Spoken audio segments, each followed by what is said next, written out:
नमस्कार मैत्रिणींनो, आज आपण कांद्याचे पकोडे बनवूया।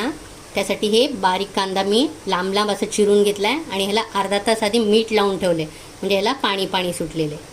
हे ह्याच्यात काढून घेऊ आणि ह्यामध्ये सगळे लागणारे मसाले टाकूया। हे बघा, 1 चमचा तिखट टाकायचं, 1 अर्धा चमचा हळद, हे ओवा आहे, ओवा असं हातावर क्रश करून टाकायचं म्हणजे चांगलं सुगंध येतो। थोडं जास्त टाकायचं ओवा। आणि हे धने जिरे पावडर आहे, 1 चमचा धने जिरे पावडर टाकायची।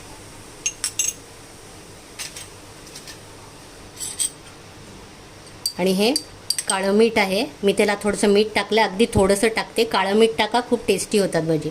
अगदी थोडंसं टाकलंय। आणि हे आमचूर पावडर आहे, ही पण थोडीशी ह्यात टाकून द्यायची। आणि ही हिरवी मिरची आहे, आणि हे हिरवी मिरचीचा ठेचा आहे, म्हणजे थोडंसं तिखट मिरची।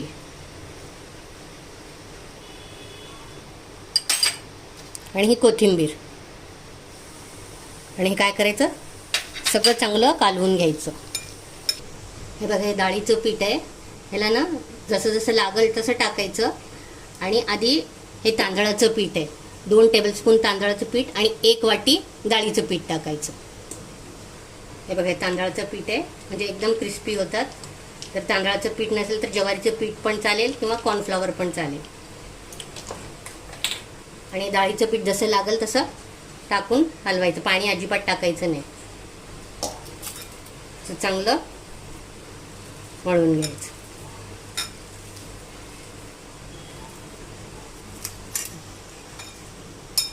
हे बघा, असं मळून घेतले। अजून जसं जसं लागतं तसं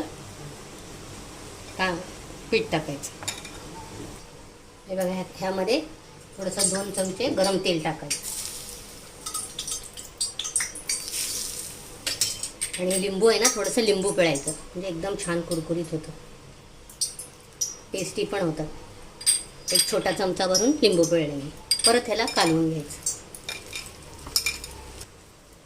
हे बघा, हे हातात घेऊन असं असं मोठे मोठे टाकायचे, तोडायचे असे।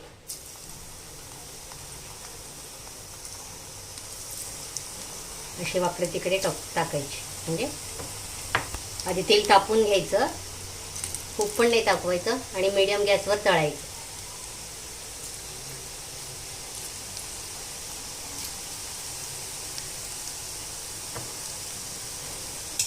हे बघा, मीडियम गॅस केले होते मी, थोडंसं स्लो करायचं, मीडियम करायचं, आणि हे थोडं 5 मिनिटांनी 1-2 मिनिटांनी ह्याला असं हलवून घ्यायचं, लगेच नाही हलवायचं।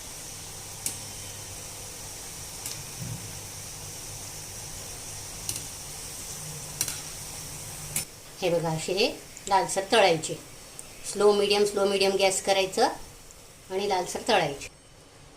हे बघा, हे असे टाकायचे। इथं मुंबईला पाऊस चालू आहे, मी मस्त गरम गरम पकोडे करते, तुम्ही पण करून बघा। अजिबात पाणी टाकायचं नाही ह्याला, कांद्याचंच पाणी, मीठ टाकतो ना आपण, त्याचं पाणी सुटू द्यायचं आणि त्या पिठाबरोबरच करायचं। हे बघा, ह्याला कसे मस्त काटे काटे आलेत, अजिबात मी पाणी टाकलं नाही ना म्हणून।